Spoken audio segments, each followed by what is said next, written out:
Yo, what's the word? Brodrick from 32 in the podcast, and I'm giving y'all a Super Bowl preview.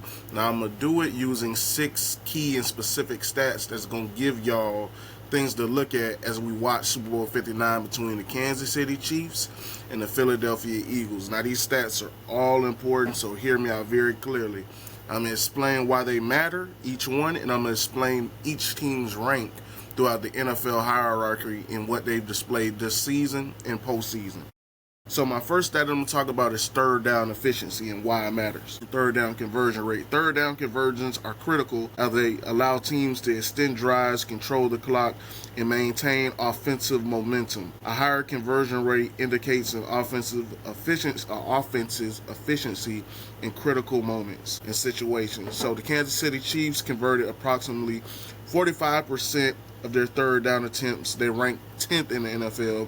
And Philadelphia achieved a 48% conversion rate, which placed them 5th in the NFL. We know that Travis Kelce and Saquon Barkley for the Eagles are going to be super important in maintaining, moving the chains, staying on the field, tiring the other defense out, and making them consider other options. The next stat would be red zone efficiency, which is always important.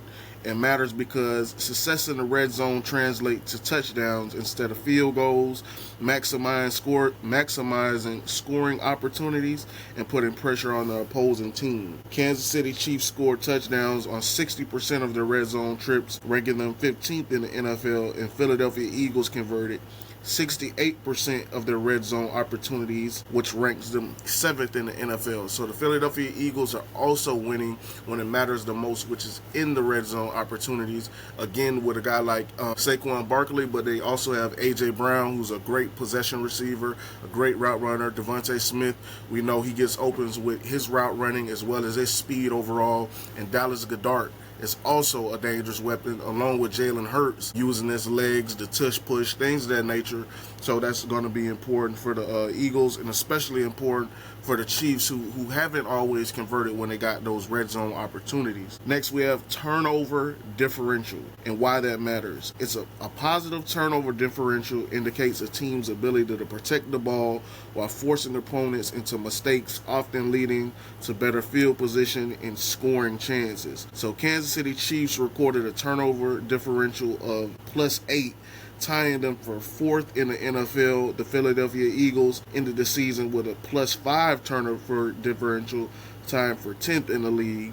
So the Kansas City Chiefs are ultimately better on that end of the ball as far as turnover differential. We know Patrick Mahomes, I wouldn't say he's not been reckless at all, but he's a little bit more loose with the ball. We know Philly wants to run it a little bit more. Overall, if you look at the past years, Kansas City has done a way better job at taking care of the ball, but also their defense forcing takeaways on the season. That's going to be important in this game. I think that's still an age-old stat. Whoever wins the turnover battle is going to win the game, and I think that's going to be important in a game like the Super Bowl where nerves are going to be high. The next one is sacks and quarterback pressures and why that matters. Consistently pressuring the quarterback disrupts offensive rhythm, leads to negative plays, and can result in turnovers. So the Kansas City Chiefs accumulated 42 sacks, ranking 12th in the NFL. The Philadelphia Eagles led the league with 55 sacks, ranking 1st in the NFL. I think this is the Eagles' second time leading the league in sacks in the past 5 years. They're going to have to get after Mahomes because you're probably going to want to play more zone against those receivers. They're really fast over the top. We know Travis Kelce is going to demand a lot of respect over the middle of the field, and they're going to have to do what they can to frustrate him. I think Jawan Taylor is a liability over there at that right tackle. In the interior, I think the Chiefs are really good in the interior as far as blocking O-linemen and talent overall. But that's going to be very important for each of these teams to get after the quarterback, force Jalen Hurts into some mistakes, get him out of the pocket, not to run, but force him into being an uncomfortable passer. I think this is going to be important for both teams and a definite key stat. Moving on to number 5, that's yards at the catch, YAC, why it matters. High YAC indicates the team's ability to turn short passes into significant gains, showcasing the playmaking abilities of their receivers and adding an explosive element to the offense. Kansas City Chiefs receivers averaged 5.8 yards after the catch per reception, ranking 3rd in the NFL. Philadelphia averaged 5.2 yards after the catch per reception, ranking 10th in the NFL. So both were top 10 in the league. KC, obviously, Patrick Mahomes throws a very catchable and after the catch to move the chain type style ball. Obviously, he has speedsters and dangerous route runners on his offense. Good blocking again from the interior, and running backs who are very good at catching the ball as well. So it's not surprising that the Chiefs are leading in this category. And the Eagles are top 10. Of course, they have guys we already mentioned, Saquon, their tight ends, their receivers. And it's going to be very important in this game as well, because I don't think either DC wants to allow the explosive play over the top. So it's going to be about being efficient, not turning the ball over, and having good yards after the catch. The next stat and final stat is rushing yards and time of possession. Why that matters. So a strong running game helps control the clock, keeps the opposing offense off the field, and wears down the defenses, especially in the later stages of the game. The Kansas City Chiefs average 115 rushing yards per game, which is 14th in the NFL, and had an average time of possession of 30 minutes per game, which was 16th in the NFL.